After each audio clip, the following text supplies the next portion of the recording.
Goeiemôre vriende, dis TJ hier uit die Kalahari. Dis weer Sondag en hier in die Kalahari glo ons dat jy eendag 'n week vir jouself moet vat en nader kom aan dit wat vir jou belangrik is. So welkom by vandag se geselsie.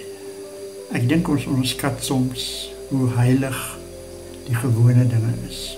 Ons wat vir groot oomblikke, die wonderwerke, die tekens uit die hemel, die groot deurbraak.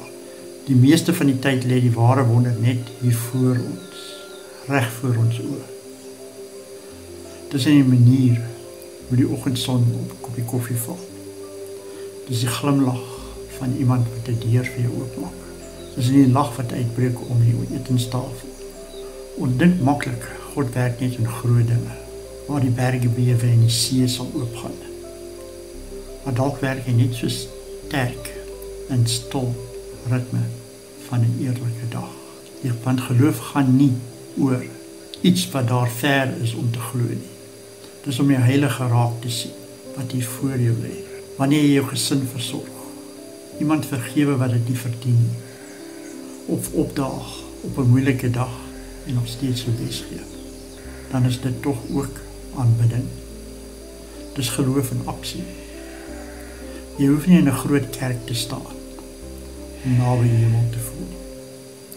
Soms is dit genoeg om net in jou kombuis te staan, met dankbaarheid vir nog 'n sonsopkoms. Hoe ouer ek word, hoe meer besef ek, God is nie net daar in die spesiale oomblikke nie. Hy is hier, elke dag, tussen die stof, die skorrelgoed, die lag en die lang pad huis toe. Miskien het ons nie nog nuwe wonderwerke in ons lewe nodig nie.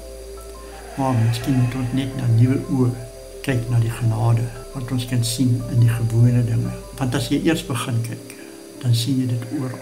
In jou kind se glimlag, in 'n vriend se volharding, selfs in jou eie hart, getrou, standvastig, onverdiend. En as jy mooi kyk, sal jy besef, jy loop al lankal op heilige grond.